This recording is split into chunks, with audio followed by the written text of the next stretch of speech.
And that's real time. Yeah, we're good to go. Okay. Good morning. Good. Thank you. No. Right. We're being live streamed, being recorded, so festive behaviour, please. Okay. Good morning. I'm Councillor Boyd Elliott, the chair of the committee, and I'd like to welcome you all to this meeting of the Vote Overview Committee that is being broadcast live and recorded for publication. So we go to the first item on the agenda, and that's the minutes of the last meeting held on the 1st of December 2022. Take votes and show of hands. Those minutes. Okay, that's agreed. Okay, just sign those later. Agenda item 2, apologies for absence. Keith? Thank you, Chair. We've had 2 apologies for absence from Councillor John Ogle for other reasons and from Councillor Philip Owen also under the category of other reasons. We have Councillor Roger Jackson, who's temporarily replacing Councillor Ogle today, and we also have Councillor Richard Butler, who's replacing Councillor Ogle. Thank you. Okay, thank you, Keith. I'd like to take this opportunity to welcome Roger and Richard to the meeting, and hope you enjoy it. Okay. Morning, Carl. Agenda item 3, declarations of interests. Do any members or officers present have any disclosable pecuniary interest to declare? None. Do any members or officers present have any private interests, pecuniary or non-pecuniary, to declare? None. Okay, thank you. Okay, we go to agenda item 4, which is the budget report 2023 to 24. And I'd like to invite the Cabinet Member for Finance, Councillor Richard Jackson, and the Service Director for Finance, Infrastructure and Improvement, and our Section 151 Officer, Nigel Stevenson, to introduce the report. Thank you. Hand it over to you. Yeah, thanks very much, Chairman, and thanks for inviting us to committee. I'm going to just briefly introduce the report to you. We've got some slides. I'm not going to insult colleagues by reading them out verbatim, just really to stress that the budget we're proposing or asking to propose to Council on the 9th of Feb fits in with our strategic vision. It's informed by the outcomes of the consultation, which I think you probably want to come on to talk about later on, and it fits in with the council plan that we confirmed a few months ago. By way of background, I think members will be familiar with some of the figures. The shortfall that we identified back in February of last year of 8.2 million, 29.1 over the 3 years of the medium-term financial strategy. Clearly, the world's changed very dramatically since that day of our last budget, which was the day that the war broke out in Ukraine. Inflation, as everybody knows, reached double figures, and it's clearly had an effect on our budgets going forward. I think we can reflect on the fact that as a council, in the course of the current financial year, we've kept within our budgets as set out last February. I think in a world with 10% plus inflation, that's quite a remarkable achievement. And I thank senior officers for their work in doing that and in maintaining services whilst we've done so. We've had a relatively generous financial settlement, which is a single year financial settlement, as I think colleagues will be aware, which has given us some flexibility in the budget. As you can see, members will know of our disappointment at the delay in the fair funding review, but we are still feeding into that process, and I think we are being heard. I think that the financial settlement that we received back in December actually shows that that lobbying work is paying off. I think with that, I'll ask Nigel to go through some of the sort of finer detail of the budget. Thank you, Chairman. Thank you, Councillor Jackson.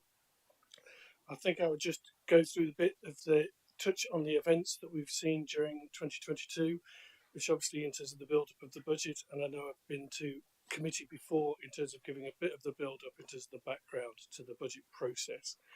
So we do go through in fine detail in terms of the pressures and inflation bids, what's in the MTFS already, looking at the impact, as Councillor Jackson said, it is particularly around inflation. We're progressing on the transformation programmes. We've explored efficiencies. We've reviewed the capital programme. We've updated cabinet, and we've undertaken the budget consultation.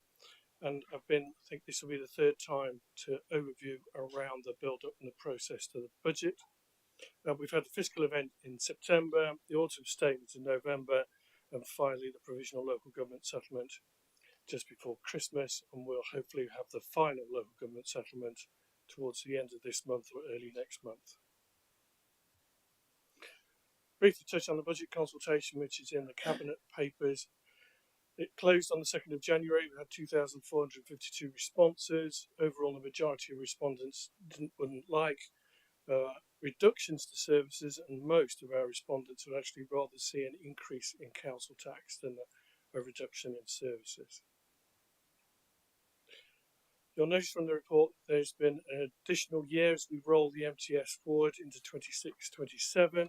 That adds 19.6 million in terms of the MTFS model. There's been some positives in terms of reducing on pressures. Some of that is by the splitting out of the separating the impact of inflation on children's places between inflation and actual numbers of children coming into care, and also the impact of the transformation programs, particularly in children's, where you've seen a reduction in the pressures in the model, because it's about trying to change the model of pressures and avoiding additional costs that we face in future years. But the negatives, and the big one particularly, is inflation and the extra 34 million that we've now got into the model over the next year, particularly next year, an extra 14 million. The vast majority of that is the national living wage increase, which has significant impact on our external providers in the social care market. You'll also notice that there are a number of efficiencies that the County Council has managed to find, 9.2 million of which over the 3-4 years, next year 5.9. Most of those have been because we've had the benefit of reduction in travel cost as well, new hybrid working, general running cost savings, and we continue to do investment to save, especially on LED street lightings, some reclassification of spend, some deletion of posts and service redesign as a consequence of that, a reduction in the councillors' divisional funds going from £5,000 to £3,000, and some further exploration of savings, particularly around on-street parking congestion. Some of those will require further consultation before they're actually achieved in terms of savings. I think I've updated both or all members over the last month in terms of the outcome of the provisional local settlement, which is, as Councillor Jackson alluded to, was a better one for us in terms of that saw us get an additional 11.8 million in terms of grant. And the report also indicates an increase in council tax and adult social care precept. Altogether becomes 4.84% increase, and it's that difficult act of balancing the requirements of the authority to deliver services, increased cost of those services to meet those needs, and also affordability, and increasing costs and living challenges that our residents face. There's some statistics on the slide deck around the number of properties in Nottinghamshire in Band A and B. 59% of our properties are in that category. And you also have to remember that some of our residents also get single persons discount and other discounts, which means they don't all face the full impact of an increase in council tax. Moving quickly on to the MTFS. The MTFS is a model. So next year is setting the budget. Future years are indicative only, and there are some assumptions built in there around council tax and other social care precepts. You have to remember, though, that setting council tax and adult social care precepts is an annual decision taken by council, and as Councillor Jackson alluded to, it's the 9th of February this year for approving that council tax.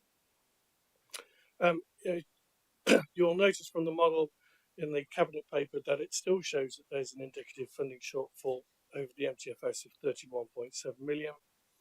But it does represent changes in terms of our assumptions around government grants, increased inflation, efficiency savings, pay awards, and also sets out some significant risks, especially in our social care budgets. And also to note is that we are planning to utilise more reserves over the MTFS, an additional 30 million. I think in total now will show 49 million of reserves are being there to actually balance the budget or trying to balance the budget over the MTFS and allow the authority to do more transformational work which takes longer to achieve. Briefly touch on risks and mitigations.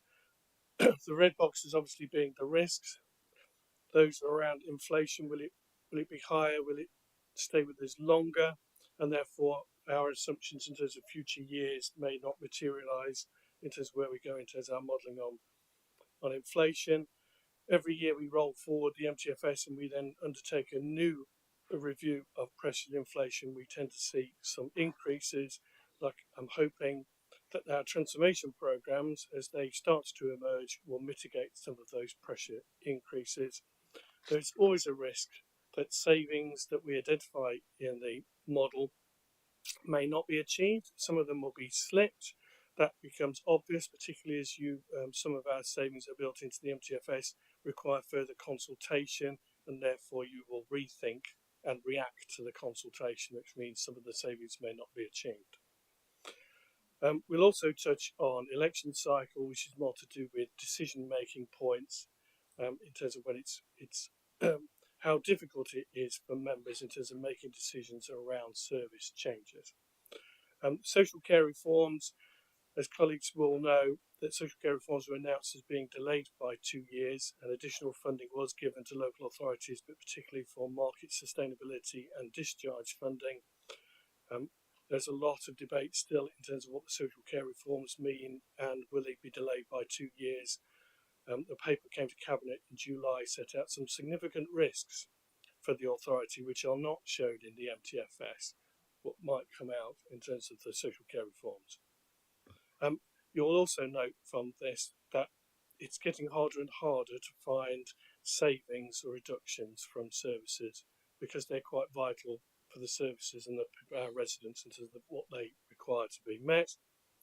And that's why transformation programs are looking at changing the way that demand comes into us and see if we can mitigate the risk of demand.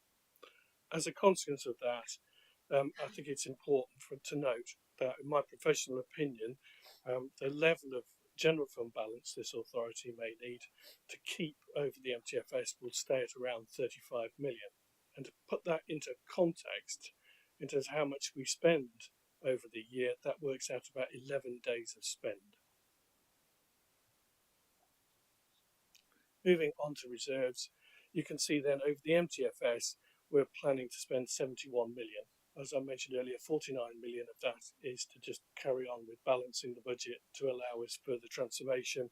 Others will be the use of specific grants for supporting our services. The report also sets out capital programme, and it's easy to forget that the council does invest an awful lot in service provision into the council. The planned investment is 367 million over the MTFS period, particularly in road maintenance and renewals. We'll continue with our programme of new and replacement schools. There's further investment in the bus services. There's contribution towards the Newark Southern Relief Link Road, and obviously we'll continue with our work on green initiatives. You'll also note from the report that our continued practice is to try and avoid borrowing or additional external borrowing as much as possible, because that's part of the process of trying to balance the budget. It avoids additional costs that you'll face in the revenue budget. The report also has some other appendices around my professional opinion on the reserves, the minimum revenue provision policy, the capital strategy. There's an awful lot of information in there around what we're spending in terms of the capital programme, and it also sets out the treasury management strategy and the treasury management policy. Thank you, Chairman.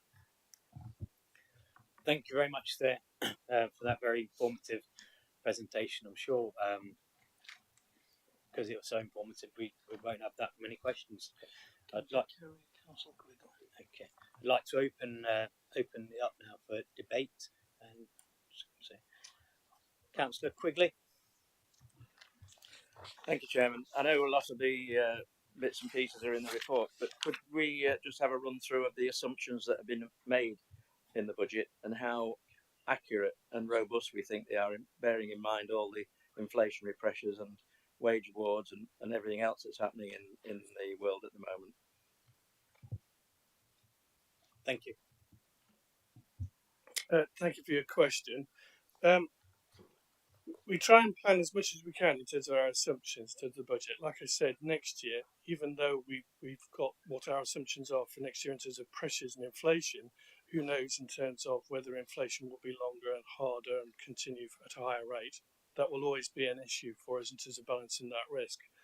Likewise, particularly around social care services, we estimate what the numbers are and the cost that we face in terms of particularly children and adults when they come into, but you just don't know tomorrow in terms of what will turn up in terms of need.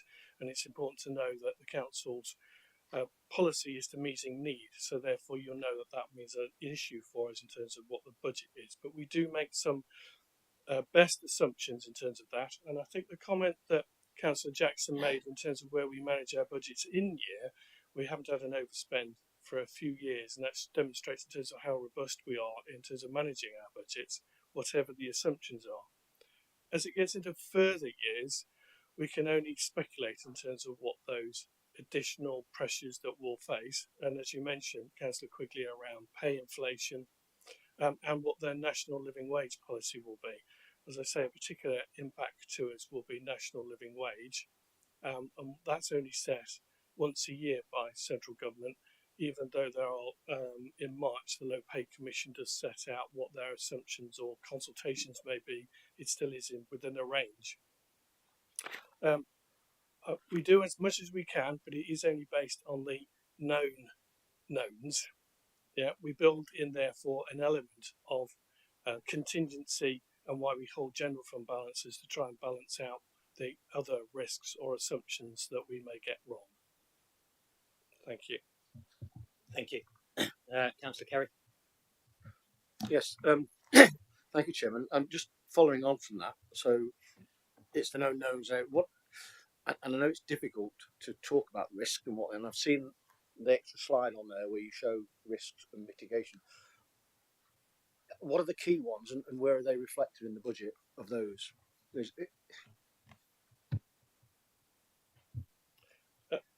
Key ones for me will be around is demand pressures and inflation pressures. Yeah, and like I say, the only way to balance that out is what was in that green box in terms of how much we hold. In the revenue budget, we build in an element of contingency, which is about 5 million, and that also, and in addition to that, we set out general fund balance, and the appendix that sets out the general fund balance sets out the specific individual risks, but that goes into really fine detail, hopefully, to try and explain the risks that we face and our assumptions in terms of whether they're low, medium, or high risks, and a calculation of how much we set aside to mitigate that risk. You hope, obviously, like insurance risks, you don't meet them, you don't need it, but you still have to make that assumption aside, like particularly like health and safety risks. You still have to set aside an amount to meet that. Let's come back. I mean, the key to that is the amount of work you've put in to understand those and to talk about the different levels of risk and then assess which you think is the right thing going forward. You're absolutely right.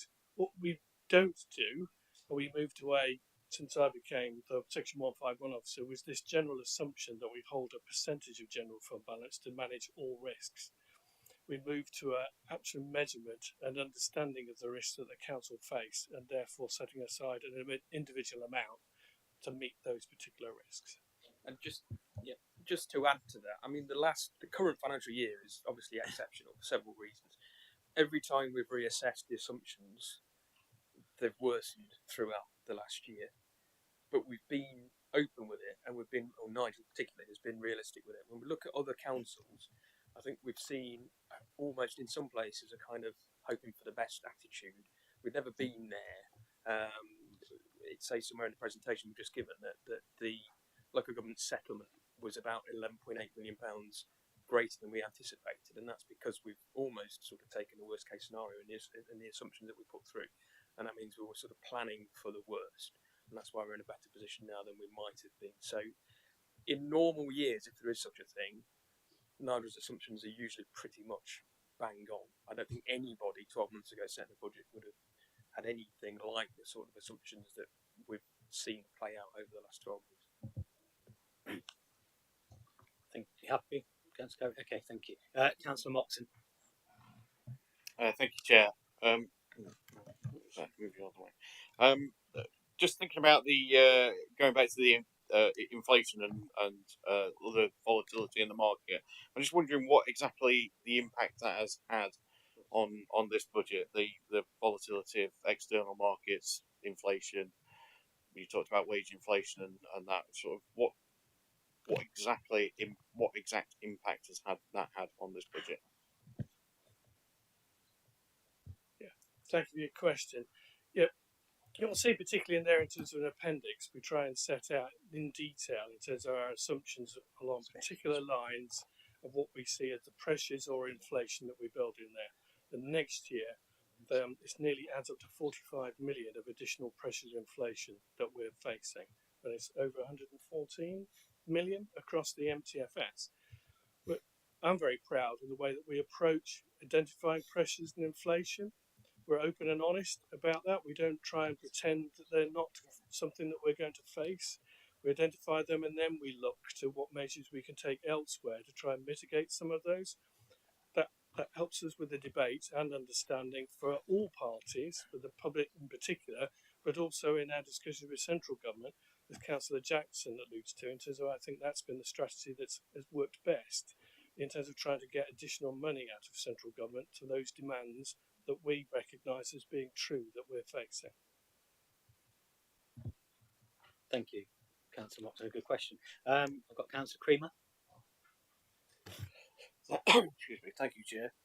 Just a couple of questions, and they may have to refer to 155 because he's already been answering the elements of these questions.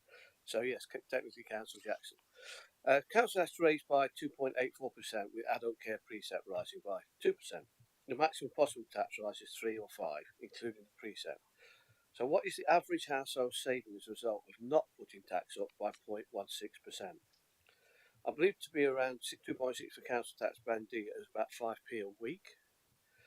I note that the report acknowledges over half of Nottinghamshire residents, i.e. 59.4%, pay council tax band A and B, the majority of that, 38.8%, in tax band A. Council tax band A is £1.75 short of the maximum increase. Council tax B is £2.05 short of the maximum increase, but less than 4p a week short of the maximum. So can you just confirm that the majority of council taxpayers are set to pay 4p a week short of the maximum increase possible? And do you want me to ask my second one now or one at a time? Yeah, ask them together, please. Yeah, that way. Thank you. Agenda item 4, capital receipts. Table 12 highlights forecast capital receipts on page 42. Is there any more detail on the source of these projected capital receipts? So, the assumption here, the capital strategies referred to as on page 93 states there also exists a number of other opportunities, such as the land previously owned by Class Block at County Hall, that could offer financial returns, i.e. the car park. A number of local authorities have invested into residential property investment, particularly where the authority has a responsibility for housing. Again, this is an area that requires significant investment but has significant risk. But it's an area of investment that could benefit both the council as well as the residents in Nottinghamshire. We also have to be mindful of the tighter government and the regulations that apply to this type of investment. Feasibility studies and analysis of the market will be made to ensure most appropriate options. So the question, have these feasibility studies market analysis been undertaken? And question, when can this committee expect to see them in details with any kind of timescales that's actually put down anywhere that we want to see this by this date, that date, the other date. So that's it. Thank you, Chair. Okay, so it's about the feasibility on that. You've got the council tax one first. I'll do it that order if you like. I mean, the point that what we set out to do was to balance the budget and set the council tax at the necessary rate to fill that gap. So that's 2.84. We're not going to make it 2.999 just because we can, or take more from people than we absolutely need to, just because we can. If that's what you're arguing, that's interesting. I look forward to your alternative budget proposal that tells us that. As I say, we start from the principle of taxing as little as possible, and I'm not going to do it the reverse way of maximising the council tax take and then working out how we can spend the extra. I think what we've got is a very well balanced budget over 3 years actually, and it finds the right balance. And what you can see, you mentioned the results of the consultation. People would prefer to see council tax increases than service reductions. We're not proposing any dramatic service reductions in the budget, as you can see. The second part of the question, I think we've got Matt behind us, whether he wants to add anything to this. A lot of it will be covered in the next item that's on the agenda, I suspect, other than to say that as the 151 officer, Nigel has a responsibility to make sure that the capital programme is realistic, which is the question specifically that you asked. Nigel wouldn't have signed it off were it not realistic, so I think you can take some reassurance from that. Whether Nigel or perhaps Matt want to add anything to that. Okay. Shall I Nigel, come in do you want to come first? in If and then that's okay. next Matt, that's fine. So the capital programme at the moment reflects what the decisions that have been taken around property. So that's the Investing in Nottinghamshire plan. What may change as a consequence of the work that's been undertaken by property colleagues will then come to the various cabinet member or cabinet, and those then decisions will be reflected in the budget. So consequently, there's nothing built in there in terms of what's happening with the capital receipts because there are no plans as in the run-up to this budget to approved decisions around those property. But over to if there was anything extra that Matt could add. Matt, have you got anything extra? No.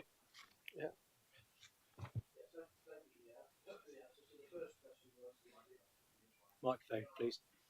Jim, microphone. Thank you. Apologies, I did press it, but it didn't come on. So thank you for the answers. So the answer to the first question, thank you for the answers, is that we are that this is only 4p a week short, and the capital budget is fairly fluid, which to some extent I suppose it has to be. So thank you for the answers. Okay. Yep. So, as Councillor Jackson said, we're taxing what we have to, and not above that. Okay.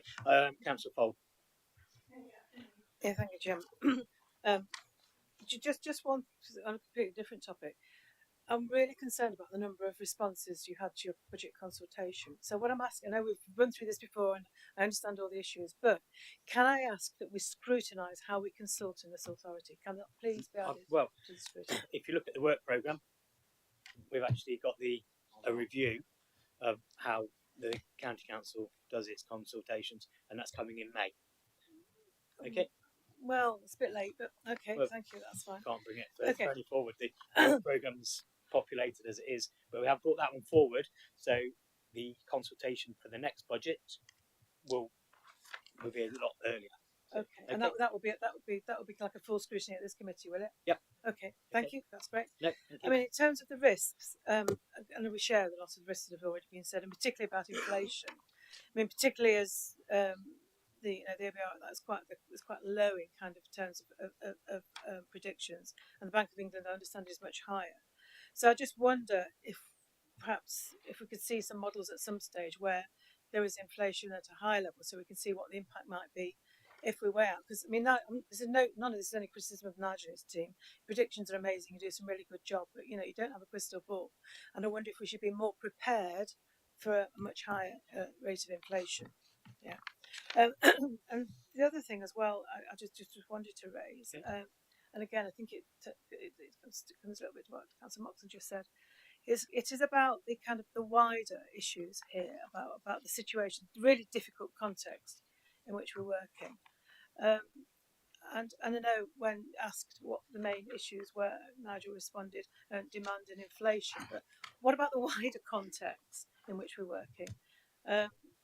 I mean, paragraph 23 on page 20 refers to the Chancellor's statement of a fiscal event.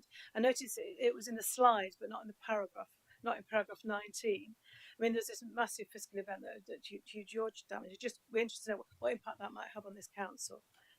And government debt levels. I mean, now we've gone from top rate in terms of bank credit rating down to plummeted down kind of very low. I wonder if that's going to have any impact and where that sits in your modelling. I think it's something that really we do need to be realistic and honest, which I think you are, Nigel, about the broader issues here and not just what's going on in Nottinghamshire. Thank you. Nigel, do you want to come back? There is a question in there. If you, Thank you. it's an assumption, isn't it? So you've got to speculate here, I think. You're right, and there are greater professionals with experience than I have in terms of trying to predict it. Because I think if you looked at the autumn statement, not the one that's happened last year, but the year before, it always gets published with an OBR report, and I think their predictions for inflation before Russia invaded Ukraine for the following year was over 4%. Who knew that the experts greater than I have would get it wrong in terms of what inflation is? So I could build into the model all sorts of different assumptions that I would really not know. So that's why I said about earlier about I try and build into the model the known knowns. We have to therefore, as an element of risk, is balance the unknowns in terms of what we hold in terms of reserves or contingencies to try and manage that. And I'm proud in terms of the way that we are open and transparent, and that's under the guidance of the chairman in terms of making sure that the financial data is shared on a monthly basis with colleagues, and that I do brief all members in terms of what happens during the year. Members do ask questions quite rightly during the year, so I'm quite pleased in terms of we'll continue with that. In terms of all we can do is we manage the budget in terms of forecast. So when we roll the budget forward next year, and here we are, we'll be in May, we'll have an assumption in terms of the forecast. So we'll know some sort of idea in terms of what we think and our assumptions for inflation every month, and we'll adjust that every month. And colleagues will know that in terms of how they think that will impact on forecasts. And then we'll come talk about how we try and manage that or mitigate that. Some of that may be, if we get our assumptions wrong and inflation lasts longer and it's higher, then we may have to draw on to general fund balance. And that was the discussion I had earlier about that's why I think it would be prudent for us to hold on to a higher level of general fund balance than we may have in a normal year because of the abnormal circumstances that the economy is facing as we progress into next year. Thank you. Okay, is that satisfactory? Okay, Councillor Guilfoyle, I'll turn my mic off because I might get some feedback. Yeah, feedback. Thank you. Okay. Either the chairman or Nigel, whichever feels it's appropriate. What is the total cost of the strategic development fund within the MTFS, and when is it to be spent over that period? Another one, and it's linking into the transformation. How much in budgetary savings is the transformation programme expected to deliver? When do we expect these savings to be delivered? How will we know that the transformation programme is on course to deliver these proposed savings? Will there be an annual projected savings target, for example? Because a lot of the budget is laid out on the transformation programme. And also, just for a bit of clarity, who is responsible, for example, in delivering the adult social reform? Is it the cabinet member for adults, or is it the cabinet member for transformation?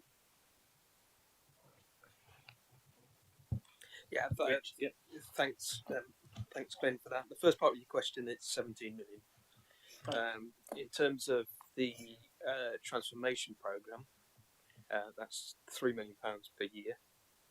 And in terms of what's built into the budget already, there's £5 million worth of transformation within children's. We constantly monitor it because I'm acutely aware where councils have failed. Northamptonshire, and as an example, is that they've taken and banked efficiency programmes and savings programmes and assumed that they would all deliver what they were set to deliver, and they didn't.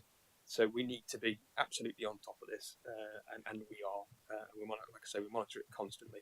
So we've got good confidence in those savings programmes, which were approved in previous budgets So they're sort of baked in, but they're not all yet delivered because they were phased in over 2 or over 3 years. Okay, thank you. That answers your Good answer. Good question. But it just shows the importance and how on top of the transformation this council is. Councillor Butler. Yeah, thank you, Mr. Chairman. Can I sort of build on that question about savings and efficiencies? And we all know, and our residents know that we face challenging times, and we're more than familiar with it. And on page 25, paragraph 52, as the chairman just mentioned, you've already got 2.8 million savings from the current year, and then we're looking at Appendix B, where you're looking for 9.2 more.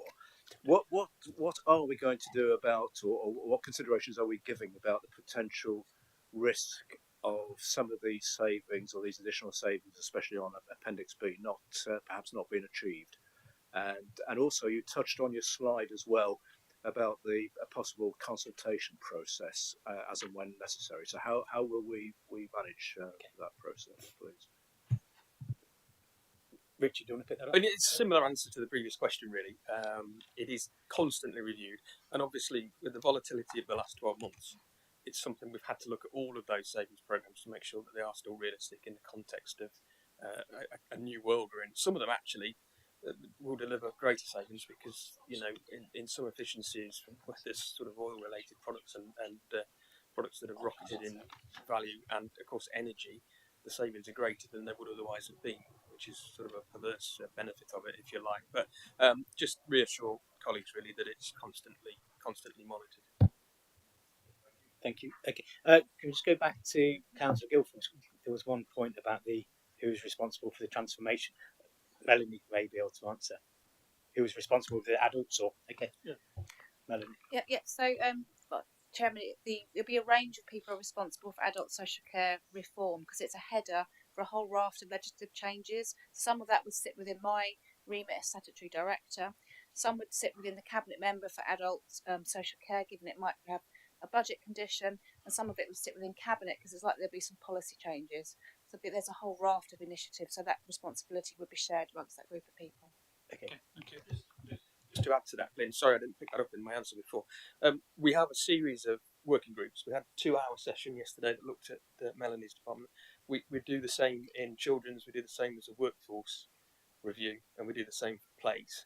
And that includes the cabinet member or cabinet members, the deputies, myself and Andre, senior officers, and Nigel attends them all as well. So there is very close scrutiny on all of it. So it's a bit of a cliche, but it is a team effort. It's an umbrella, isn't it? Okay, thank you.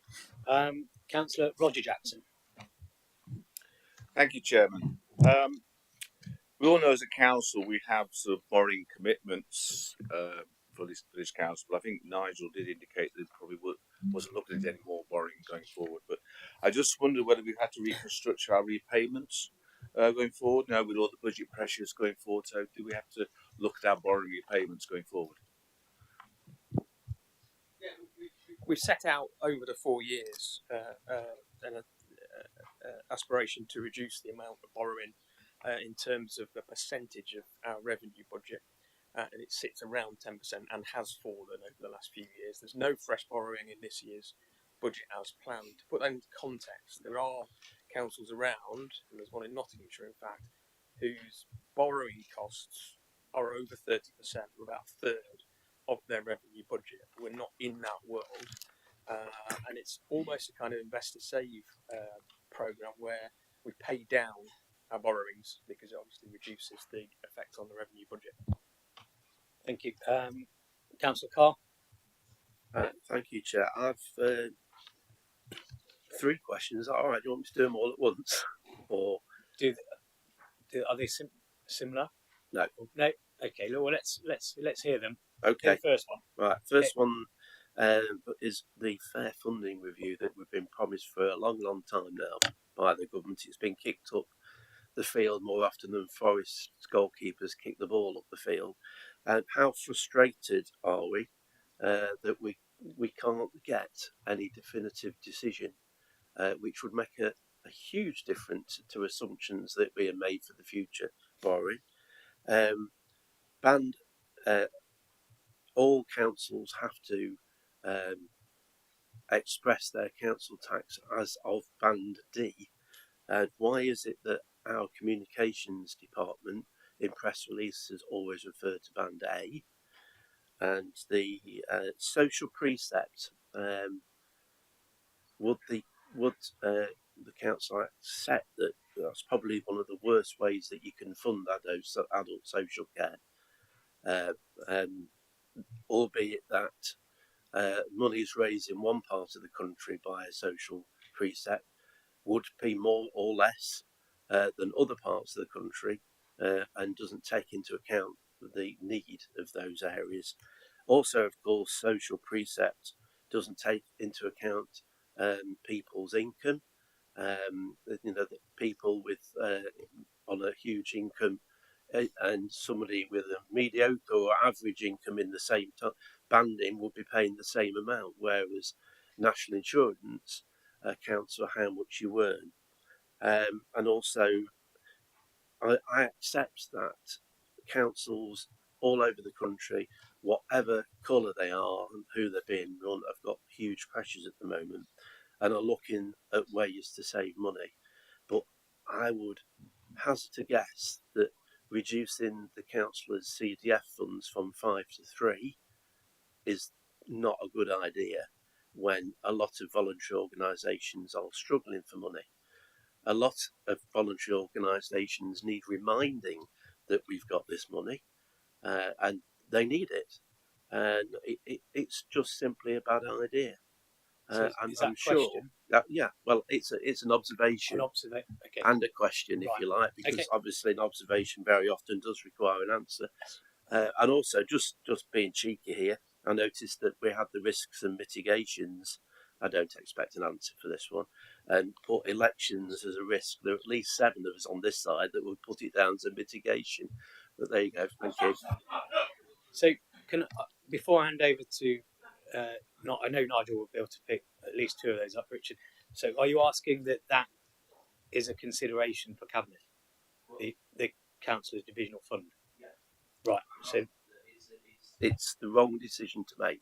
Right. So that's at this time when there are so many people in need of that money. No, fine. Okay. Nigel, do you want to pick the one up about the council tax bandings? Well, I'll hand over. Okay. Steve said 3. I'll count 5 amongst that, Steve. So there's inflation in the last 5 minutes, isn't there? The fair funding review, it's no secret, we are frustrated and we're disappointed, and we've been banging the drum very loudly. It's been going on for some time. The leader, with his other hat on, is constantly driving that one. The previous,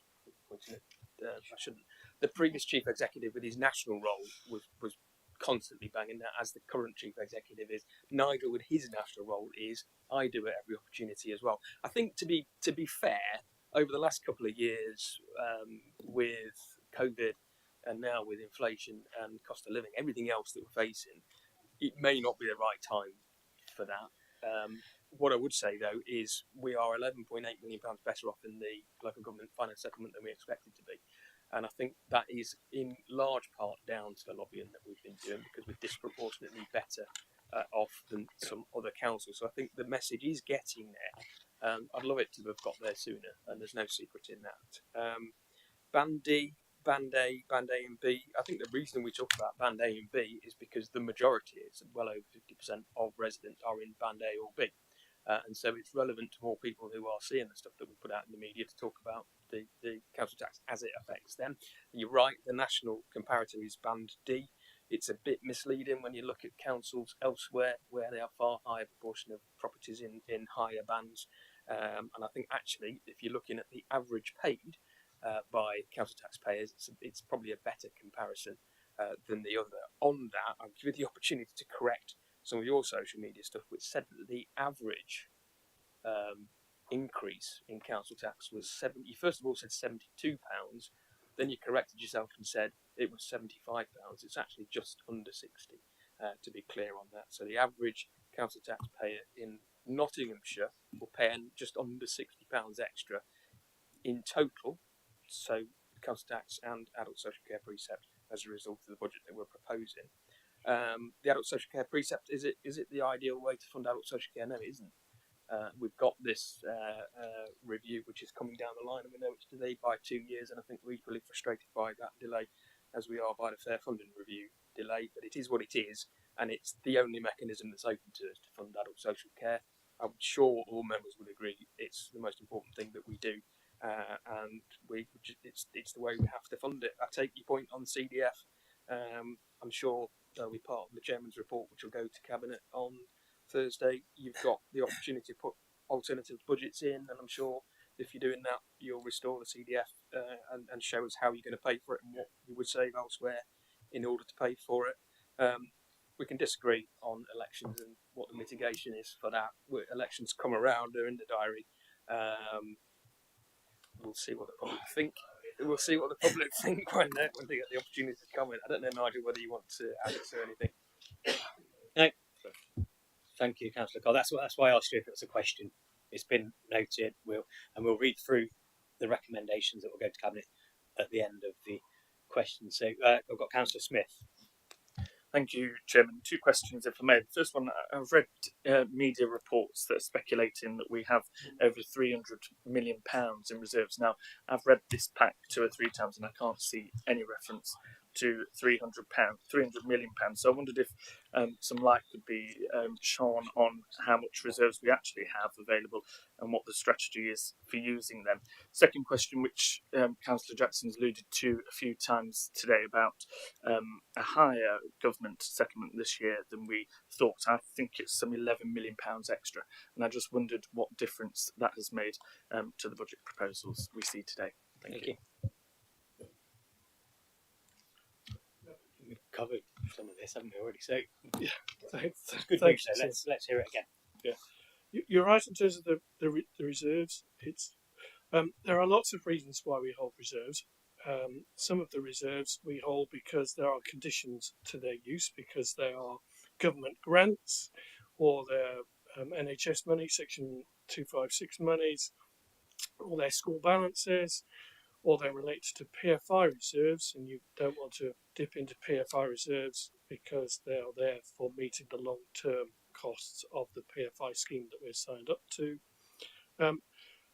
There's insurance reserves relating to our historical child abuse claims and other claims that we try to avoid additional costs from premiums external, so we balance that by holding reserves and managing that risk in terms of the insurance risks with a reserve.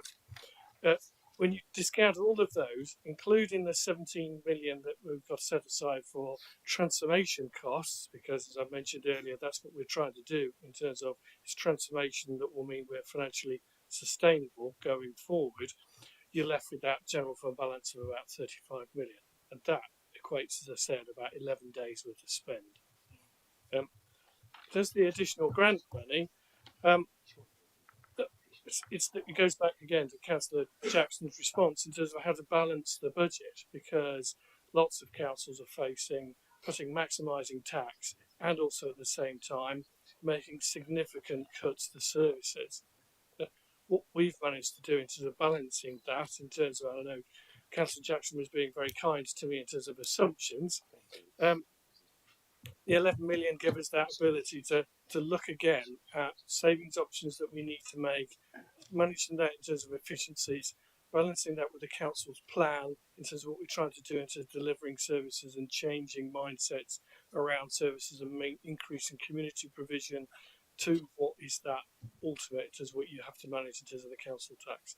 That's what it's enabled us to make those decisions around what the council tax is going to be and what it is about efficiency savings we're looking at. Thank you.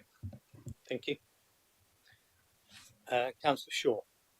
Thank you, Chair. The question is, do you think the risk would be reduced or would it be greatly increased to the council if the government decided to give us multi-year settlements rather than year by year?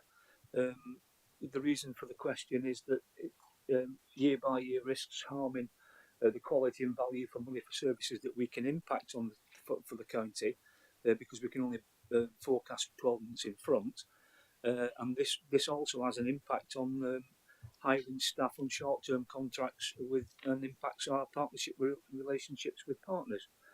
And picking up on the point that you made earlier, you're saying that we have £35 million covers 11 days of spend. We've had an increase of over £11 million from the government, extra in the budget. It's peanuts, to be frank. I'm just wondering whether we should now start going another cap in hand, given the fact that we have a 31.7 million shortfall in the budget. It seems ludicrous, £11 million. Thank you. Yeah, so just clear up confusion on the £11 million. It's £11 million more than we were anticipating. It's not an £11 million increase on previous year's settlement. Nigel will give you the exact figures, I'm sure. In terms of, I mean, look, we'd always prefer to have 3-year settlements than 1-year settlements, and make no secret of it. And that's what we're constantly lobbying government, because the more sort of long-term certainty you've got in terms of funding coming in, then the better decisions you can make. And having to make decisions on an annual basis isn't ideal. That's why a lot of the assumptions, we talked about assumptions earlier, that's why a lot of the assumptions are around what funding we'll receive next year. We have to be a little pessimistic in what we assume we're going to get next year, because the worst thing that could happen is we get to late December and find out that we are worse off than we expected to be. You have to make very quick decisions on how to make savings, and quick decisions on savings are usually bad decisions on savings. We want to be able to take, the next 12 months to put the following year's budget into good shape, and if we then have to sort of row back on some of the savings plan and transformation plans that we've got in place, then all well and good. But we're not going to sort of be gung ho and hope for the best and find at the very last minute we're having to make very quick savings. Nigel, do you want to add anything on funding? Yeah, just to clarify, as Councillor Jackson said, in terms of the total unring-fenced grant we get from central government, our prediction for next year is 196 million. Just put that in perspective in terms of that additional 11. Yeah, I would echo in terms of you've almost answered the question that you're asking in terms of the planning, because you're right in terms of understanding and having a long-term settlement for local government is better. But the last time we had a 3-year comprehensive spending review, unfortunately, you saw the revenue support grant going down the local government. So what you'd got was a plan with certainty of reductions that you had to meet. So it's be careful in terms of what you wish for. However, it still is probably better for local government in terms of planning purposes, in terms of you can't keep coming back to a service and say, look, the next year's plan is we're taking some budget off you and we're going to freeze some X, Y, and Z. And then you've sorted that, and then the following year you have to come back again because you haven't got the certainty of planning. And that's the bit where, although that's on the negative side of reductions, but hopefully I'd prefer that central government funding, through what colleagues said earlier in terms of fair funding review, is we'd have certainty of additional funding coming to it. And that's even better for us in terms of planning purposes. The other point I'd make is I've seen over 20 years, even right the way through the period where there were 3-year spending settlements, actually they were very rarely stuck to by governments of any persuasion, and it was always the week before Christmas before you actually hear what you get next year, and sometimes it was millions of pounds either side of what was indicated the previous 12 years. So it isn't a sort of golden bullet that's going to solve everything, but it's got to be better than single year. Yeah, great, good answer. So I've gone through everyone. I'm going to indulge Councillor Moxon and Councillor Guilford because very remiss they've left something off their question. So yeah, apologies, Chair. I forgot to ask the second question. Just thinking about and touching on something that Councillor Fowle talked about with the consultation that we went through. I'm just wondering what the alignment of resources and strategic objectives.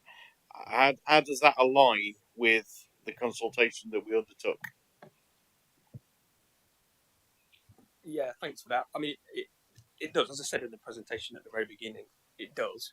And in the kind of widest sense, that was because a significant majority of people said that they would rather see tax increases than spending reductions. If we really wanted to be hardline, we could have taken many millions more out of this. That's not what people want. They value the services that we deliver. and they are prepared within reason to pay for it. So I think that the sort of golden thread that flows through this. Thank you. Mine's in relation to Inspire. Knowing when I was a member of the board how sort of fragile the budget is in the sense of keeping everything steady, that they're working really to a balance of budget. And noting in the inflation costs, the pressures, considerable amount this next year expected, 750,000. We're picking up the inflation, are we, this year? So that they're actually, they'll not see a cut across the board, but they will see a steady income. Because clearly any drop in that income for them will obviously mean them having to review the resources. And they've done a lot of work around that. And I think that they're at that point where in reality, probably sometimes a bit like most of the rest of the organisation, they're finding it very difficult where to actually make any further savings. Sorry, Glenn. I think the point is, Inspire via ARC, we take the same attitude with all of them, really. We do expect them to find efficiencies and to sort of consume a lot of that inflation.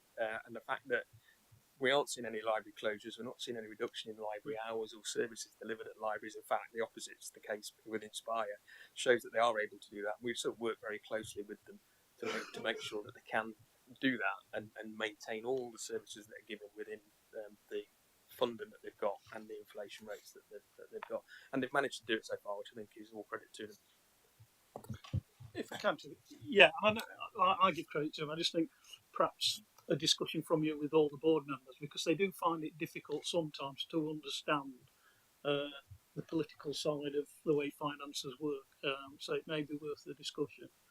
And just on sort of staff savings, I know that Nigel did say to us that there were only two people in reality that the organisation needed: Section 151 and the monitoring officer. And Councillor Jackson was flanked by them both. Feel yourself protected there. Okay. I'd like to thank members for it. It's been a good debate, great questions, and so now we are to note that. Oh, yeah, I'll let you in. Okay, you just have to put your hand up. That's all. Okay. Thank you, Mr. Chairman. I'm sorry I was distracted earlier, so forgive me if there's an element of repetition, distracted with another message.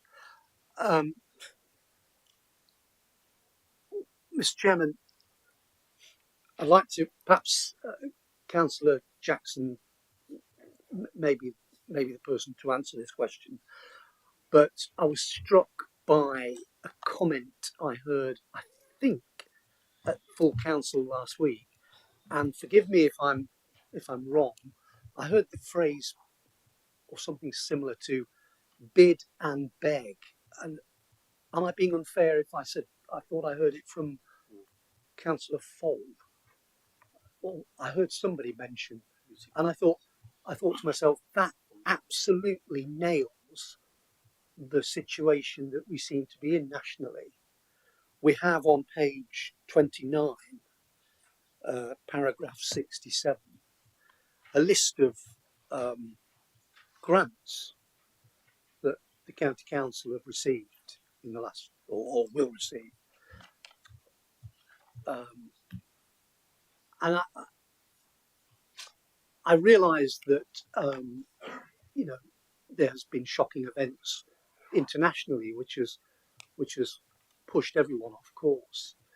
But it is a requirement for councils to have a medium-term financial strategy. Does Councillor Jackson think that it is a long-term sustainable situation that we have a government encouraging councils of all tiers to bid for pots of money throughout the year, thus taking up officers' time in supporting and researching bids? Is that actually a way to run a country? And I ask that in the in the context that there is a very close relationship between government and local government, and that's all we seem to be in the situation of at the moment, is a constant round of bidding. Chairman's charity. Okay, £5, £10. That's in the budget. Okay, Council. Yeah, no, I mean, look,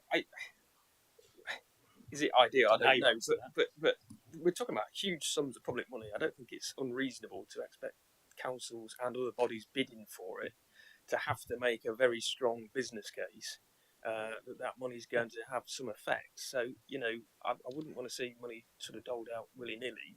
And there are some pretty stringent criteria that bidders have to hit to be successful. So, you know, there's two different ways of looking at it, isn't there? The LGA have a view as well, but it is what it is, and it's the system we've got to work with, and we've worked with it pretty successfully, actually, with Councillor Girling and the team behind there. So,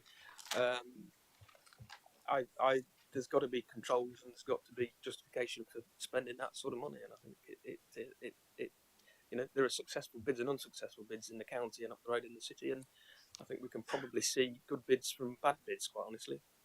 I think it's important that we bid for what we need as well. Keith, you got mentioned in that. Do you want to if I could, just in response to that, I think it's about knowing the context of why those bids were put in. You know, those opportunities were put forward in the first place. Firstly, it's about the levelling up agenda, but also it was about recovery from COVID and trying to kickstart towns and cities that were struggling because of the effects and the impact, long-term impact of the COVID. So, and Richard's absolutely right. So you've got to have a robust business case in place, because we're talking about significant amounts of money, and we've seen within Nottinghamshire where councils have not performed particularly well in terms of the state of the bid, the standard of the bid, if you like, and others are excelling in it. So, you know, I think it's only right that the government ensure that when they give the money out, that it's spent appropriately and it actually has an impact, a physical impact in terms of the regeneration of that particular area. Thank you. So I go back then to us. It's a shame that you were distracted, Francis, because the quality of the debate early on was really quite good. But I'd like to note that the Cabinet Member for Finance will take away any key issues that the committee agrees to require consideration as part of the budget setting process at the Cabinet meeting on this Thursday, the 26th of January. And to note that in view of the relative timings of the overview committee and Cabinet meetings, an addendum to the Cabinet report detailing the key issues referred by this overview committee today, and in response to the Cabinet Member for Finance, will be produced and circulated electronically as soon as possible after the overview committee and ahead of the Cabinet meeting. So I propose a recommendation, which is okay. Thank you. That members consider the 2023-24 draft budget a medium-term financial strategy and report, and refer any specific issues for further consideration by Cabinet. And our senior scrutiny officer, Martin, will read out those. No. All right, that's fine then. Okay, so are you happy with that? Been proposed and seconded. All those in favour? Okay, thank you. Any abstentions? Against? Against abstentions? Okay, so it's 3 abstentions, but that's carried. Thank you. Agenda item 5 is the out. Are you staying? If you need to go, yep. If you want to make a move before I go into the next one.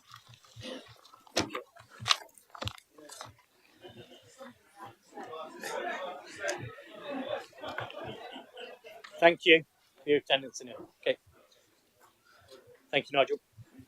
Okay. Thank you, Nigel.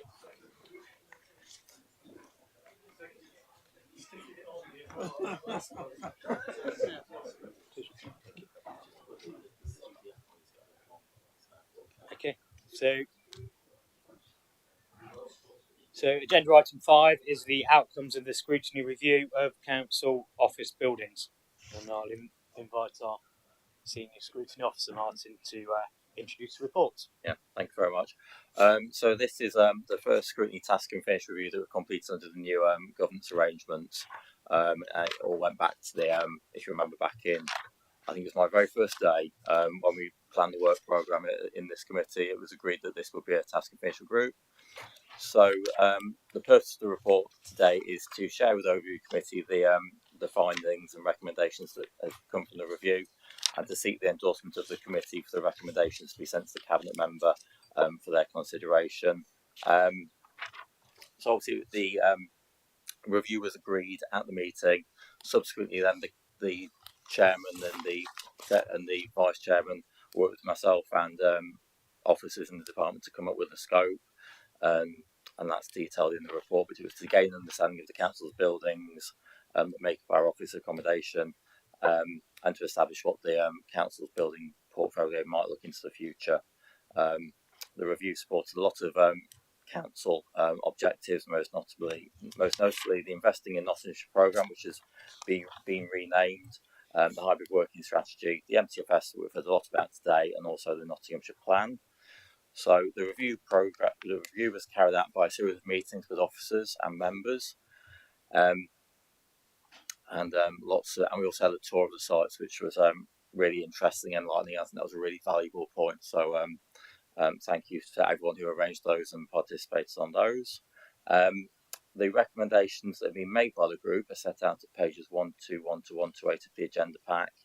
And I'd also like to note on behalf of the chair that members of the group gave very careful and lengthy consideration to the role that County Hall played within the council's operational estate, and the review group's considerations regarding County Hall are set out at pages 125 to 127. And finally, on behalf of the chair, we'd like to note some thanks to lots of people. So obviously to Matt Neal, Neil Gamble, and Amanda Kirk, who took us round on the day, which was really interesting. And obviously to the cabinet member, Councillor Girling, who also attended on the site visits, and also came to the review group meetings to so that members could discuss with him and question about what we were talking about. So what happens next? If accepted, the recommendations will go to the cabinet member, and then the cabinet member will come back to this committee in March to give the committee his full response. Over to you, Chair. Okay. Thank you for that, Martin, and I'd like to echo the thanks to from myself. Okay, I'm going to open it up. Does anyone have any questions on the report? Okay. Go Councillor Creamer first. Thank you. Thank you, Chair. Just one question this time on the lines of inquiry, agenda item 5, the buildings themselves. The report hybrid working strategy, page 118, states the council, quote, the council's hybrid working strategy that was approved by policy committee in 21 states that a modern workplace is no longer the place that you go to, it's what and how you do it. In the July 2021 hybrid working strategy report itself recommends two of the reports stated personnel committee received future reports on the implementation progress, which is happening. No review appears to have been made to the work programme of personnel committee from August 21 onward, though. No review appears to be made. Has this council undertaken a review of the hybrid working strategy and a more up-to-date review? If so, when did the review take place? In addition, the hybrid strategy reports paragraph 23 under the heading Public Sector Equality Duty states that, quote, an equality impact assessment has been undertaken which considers the protected characteristics within the Equality Act 2010, identifies relevant mitigations which will be put in place to deal with any issues arising. But this assessment does not appear to have been published online. Has it been published anywhere? Is there any reason why it hasn't been published online? And can you confirm that it has actually been completed? Thank you, Chair. Thank you, Councillor Creamer, for your question.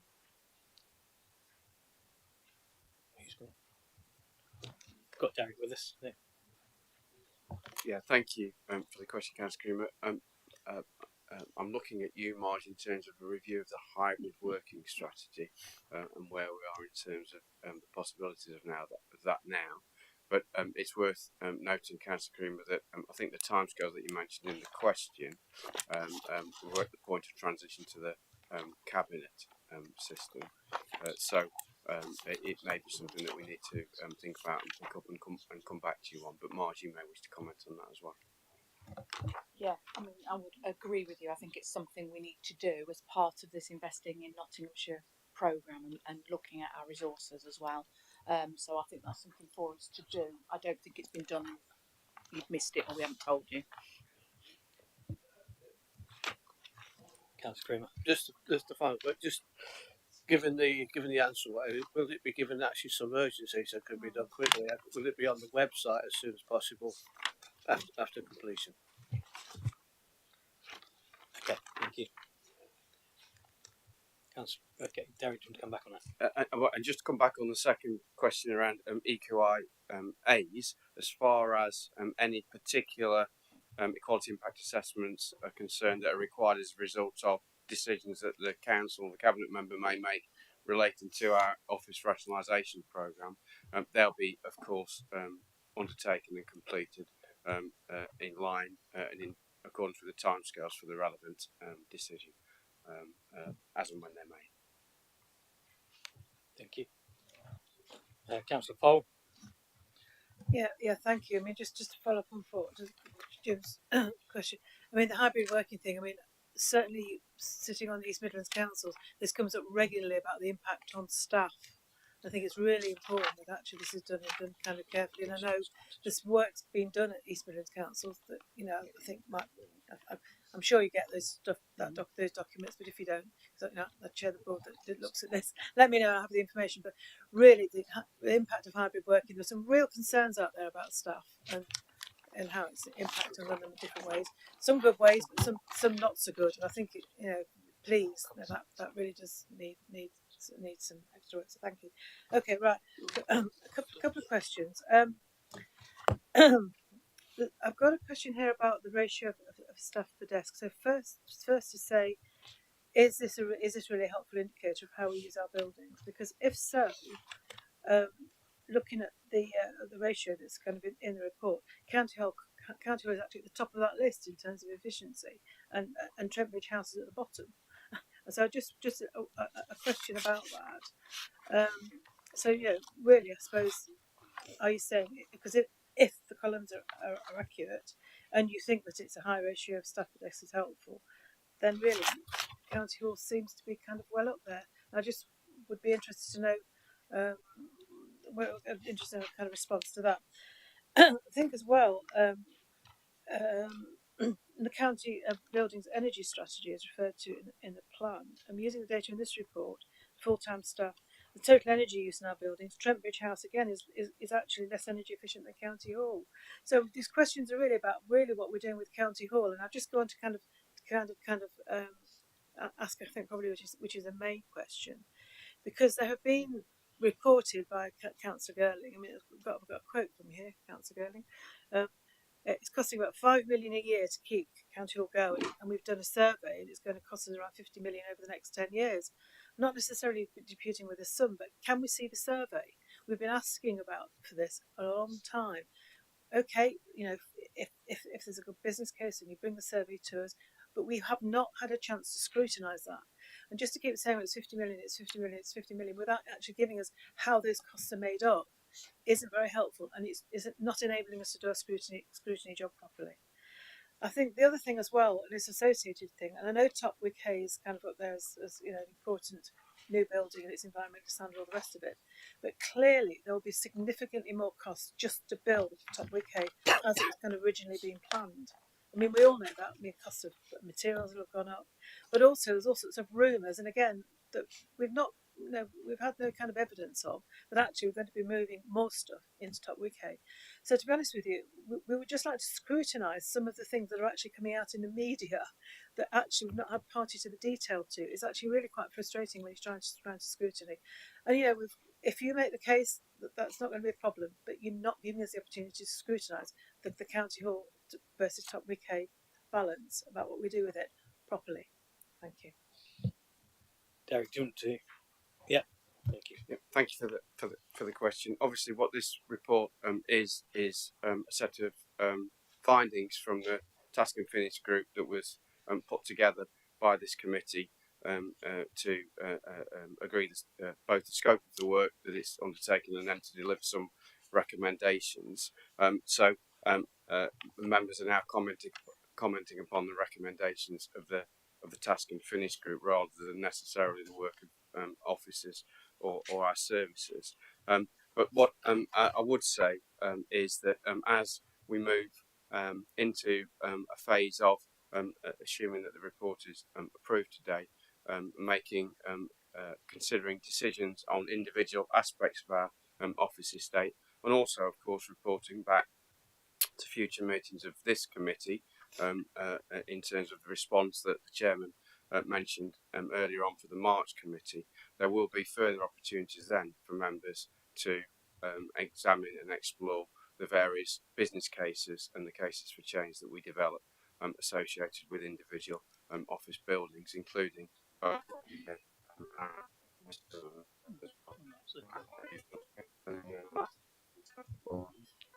Thank you, Derek. Councillor Fowler, I just want to clarify in terms of the ratios you're talking about. You're looking at presumably the staff numbers versus the desk numbers. So just to be clear, what we've established, and this was discussed through the Task and Finish group, was the kind of occupancy levels and the model that we've worked to, which is more around team working and that side of things, as opposed to sitting at a desk from 9 till 5. So I wouldn't necessarily go on what's here in terms of the desk numbers versus the number of personnel as showing some form of usage. Actually, our occupational levels vary right across the estate, and that's one of the things that the Task and Finish group found. So we'll obviously produce a bit more detail around that as part of the business case process. Picking up on energy efficiency, again, I don't know in the report where we've hinted at Trentbridge House being a more or less energy efficient building than County Hall, but I can assure you that, and as part of the business case process, you'll see some of the energy stats around our accommodation and how, given how old this building is, how energy inefficient it is, just purely because, and you can see it in terms of the fact we've got old windows, old heating systems, etc., etc. So again, picking up on Derek's point, we will do more around the energy efficiency, Councillor Fole. And then in terms of the survey, yes, as part of the business case process, and we'll give you plenty of kind of advance notice of that, we'll take you through the condition survey. Some of the information in there is sensitive, so but we will take you through that document in detail, so you're kind of up to speed with what it's saying. And we did get into actually quite a lot of that work with the Task and Finish group, which as you know was cross party, so we did quite a bit of that in that forum as well. So we will share that as part of the business case development process. Thank you, Matt and Derek. Okay, Councillor Kerry. Yes, thank you, Chairman. And I just really want to come back and support what Matt's just said. I mean, I was on the working Task and Finish group. It was a very busy day in pretty adverse conditions, driving rain, etc. And we experienced the experience of all the members of staff in those different locations about the condition they were working in, good and bad. We talked to many members of staff about their needs in terms of their working environment, in terms of their team working, their hybrid work, all those kind of things. And I think they were really grateful to see us coming around and being interested in helping them get the best out of their job, not just from the work they do, but from the environment in which they worked in. And I think we're not prescribing what needs to be done here. What we're doing is giving the opportunity for the cabinet holder to look at and supporting really in making the whole thing work better. And I do support what's in the report today. Thank you. That's exactly what they are. They're very broad recommendations for the cabinet member to take away. Councillor Butler. Thank you, Mr. Chairman. Well, I think a lot of residents will be very surprised at just how many buildings we have around the county, both efficient and not efficient, and so the review in general, I think, is really helpful. But then when you look at the the costs that are being faced, as we've heard about the inefficiencies of this building and others, it's very, very important. I must say I'm very pleased to see that the group recognise that County Hall is a great historic and heritage asset for Nottinghamshire, and also that it's iconic, because I think it is. We know it, and I'm sure that thousands of people in the county and indeed probably around the country know it as well. Because how often have you watched cricket on the television, for example, and the camera zoomed over and you see the big building with the green roof? So it is iconic. But I think what I'm really wanting is a bit of clarification and reassurance regarding some concerns have been raised about access to service, both from residents but also for staff as well, who perhaps are very used to working in County Hall and sort of perhaps living in this part of the county. And I'm not being particularly parochial here, but I'm being hopefully realistic that there will be some natural concerns. There always are at these sort of times. So you have mentioned it in the report, but I think perhaps a little bit of clarification as to the thought process and the next stages to ensure that people will not be unnecessarily disadvantaged. So I don't know if we might be able to pick up on that. So some reassurance. Provisions in this Rushcliffe area. Yeah, particularly in this part of the county. Yeah, Derek, you pick that up. Thank you. Yeah, thank you, Councillor Butler, for that question. Obviously, we're at a point in the process, and the report clearly recognises that where no decisions are being recommended, no decisions have been made yet. But it's absolutely the case that as part of our work to explore the various future options that are set out in general terms in this report, we'll absolutely be ensuring that from a frontline service delivery perspective, and of course from a staff wellbeing and welfare perspective, the needs of the southern part of the county, if you like, will absolutely be an important and critical part of that decision-making process, as there will be the County Council's presence across the rest of the county. Will also be part of that process too. Okay. Councillor Carr. Thank you, Chair. And the linchpin of the Cabinet System, Chairman, is a robust overview and scrutiny process. It really does not help when the leader of the council and the portfolio holder for economic development and asset management appear on media virtually announcing the demise of County Hall being turned into restaurants, luxury flats, etc., before this committee has even sat down to discuss the outcome of the report. It's just not right that this is preempted in this way. It leaves only one option open, doesn't it, really? If councillors feel on this committee that preempting the decision of this committee is appropriate, then the only outcome will be that if a decision is made by Cabinet and the Labour Group and the Independent Alliance Group feel that there has not been enough scrutiny of the decision to close County Hall, then it will result in a call-in. That is how important it is to respect the overview and scrutiny function of a council, and preempting and agreeing to doing interviews on the media before recommendations are made is totally and utterly inappropriate. Thank you, and I take your observations. Is there any? Have you got a comment? No. Okay. Councillor Kerry, you wanted to come back. Yes, I just wanted, if you like to outline, just remind us that this is going to the Cabinet, and we'll come back in a couple of months or something like that for a response.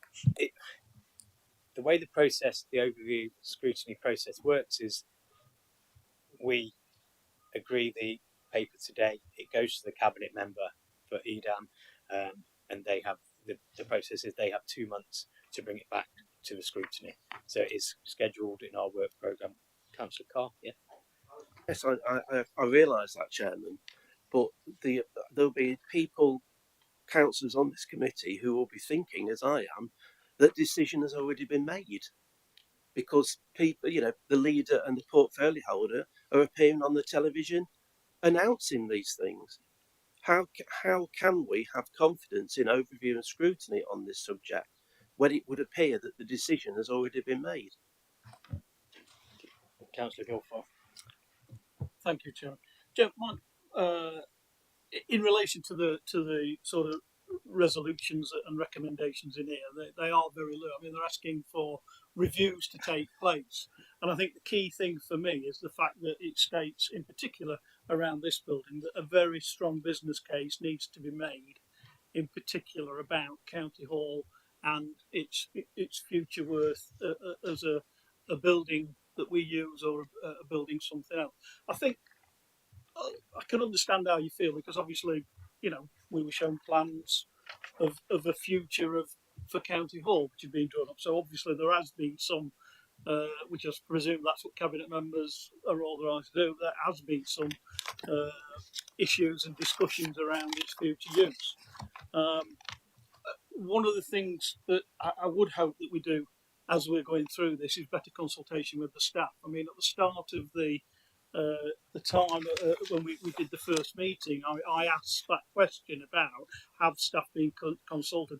Will we communicate with them? And I don't believe that in reality was probably done as well it should have done. And I think we need to learn from that. And I think we ought to be including the staff within the future consultation as we go through on this. In relation to TBH, just, you know, again, I can only take it from staff. One of the issues that's been said to me this week is that TBH, you go in on a Monday and it takes till Thursday to heat up.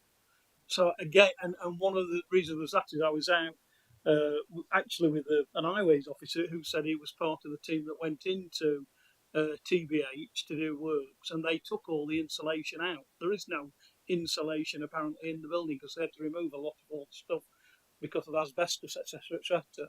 It's just, so it is one of the coldest buildings. So again, I just think that we need some, you know, real good looks at TBH before any decision is sort of made on that. But the recommendations in here, I feel, and I know we discussed the recommendations as they are, I feel comfortable with, because they're not fixed. They're not saying, you know, yay or nay. What they're saying is go away, do the reviews, have a very strong business case, and bring it back, and we'll, you know, members of all parties will have a view on it. No, exactly that. The recommendations made by this committee, and they are broad. For you to go away, Councillor Girling, and discuss as the cabinet member there. At the beginning of this being our first task and finish review, all members were invited, and I do feel when the invites are sent out, I think, and I know Kate and Glyn, your group, you put members forward. We did have a healthy discussion. We went out together for the day, and we worked together. I was not slightly. I was disappointed that our other group in the county decided not to send anyone or put anyone forward. But then you get the comeback now. So you did have a chance at the very beginning of this to have input. Okay, I've got Councillor Shaw. Yeah, given page 118, the medium-term financial strategy, I'll read it out. The council continues to operate in extremely challenging conditions, an uncertain financial environment following a period of significant budget reductions. Given that the hybrid working strategy is a modern workspace is no longer the place that you should be going, and given that in the previous section of this meeting that we've had here today that we've saved £720,000 of hybrid on travel because of hybrid lack of hybrid, because people are working hybrid and not travelling to work, we've saved all that money. Is there any real need for these new buildings to go in, especially the one at Top Biggie, and not keeping this one? Thank you, Chair. Okay, Derek. Yeah, thank you. Thank you for the question. So I think what the Task and Finish group will have explored, and what the paper I think explores, is a broader approach to overall office rationalisation. So I think the direction of travel for the council, as it's set out in here, and is likely to be the case in the future, and it's a journey that we've been on for a few years now, is in general terms a reduction of our overall office space and our overall office basis. And I think that speaks exactly to that point about the efficiencies and the productivity gains that can be generated from a hybrid working approach. Councillor Carr, have you got another question? Or Just to come back on what you just said, Yeah. If I'd had said something like that in another committee, I would have been accused of being party political.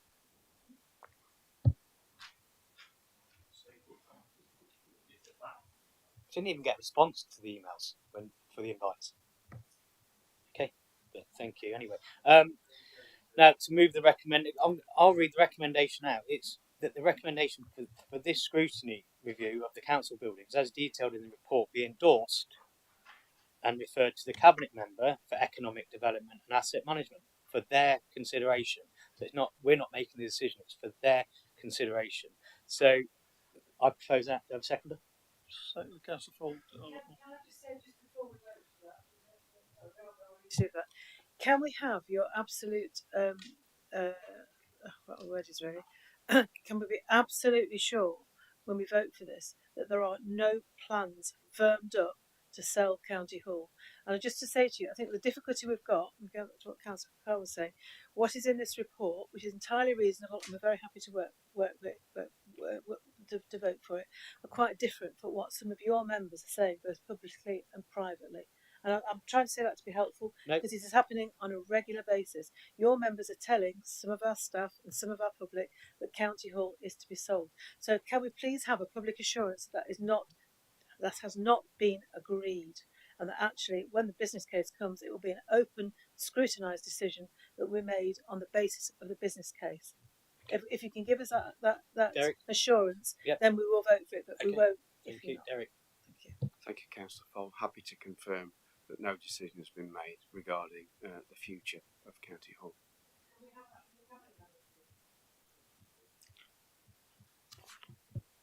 Councillor Good. I can assure you there's no decision been made in the future of this or any of the other buildings yet. I'm receiving this report today. I'll take it back and look at it, and as it's in the recommendations to say that there'll be a robust business case brought forward if we decide to take on any of the recommendations. Thank you. Okay, right. I've proposed. I have a seconder. Seconded. Thank you. It's been proposed and seconded. Can I show vote all in favour? Any against? One against. Councillor Shaw. Any abstentions? And 2 abstain. Okay. Thank you for that. We move to agenda item 6. Oh, no. So, Chairman, it'd be remiss of me not to thank the Scrutiny Committee for, in general, and the working group in particular, for all the hard work that they've done in determining this report. This is the start. There's other properties that we'll be looking at. It's all part of the rationalisation to make sure that we've got an efficient council moving forward in terms of our estate. Yeah, it's not just about saving money. Our staff are integral in terms of this, but we all know people don't like change. And so it's really important that we take people on a journey now, once we know where we're going to go, so that when we do make the decision, people are in the right place, in the right frame of mind to do that. I'll confirm now that there's been no decision made. We will be working on robust business cases, but it's like anything, isn't it? You know, I've been quoted for saying about it, wouldn't it be nice to be flats here and shops beneath. You know, when I wanted to buy my new car, I added in my idea that I wanted to buy a new car. I then had to go for a business case to see that I could actually afford to do it and that it was the right thing for me to do.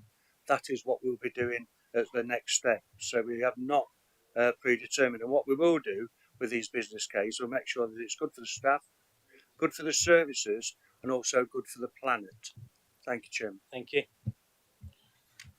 Councillor Carr, no? Okay, thank you. Right. So that's been. So we go to the agenda item 6, which is the work programme.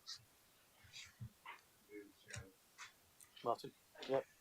Yeah. So the work programme is just a note, and just a reminder to members to keep your eyes on the forward plan if there is anything you'd like to bring for pre-decision scrutiny on the forward plan to let myself and the chair know. And if there are any items in between meetings that you'd like consideration for, again, let us know about those. Okay, so I propose the work program to have a seconder. Second. Thank you. All in favour? Thank you. Okay, thank you for your attendance. And now close the meeting. Enjoy the rest of your day. Thank you.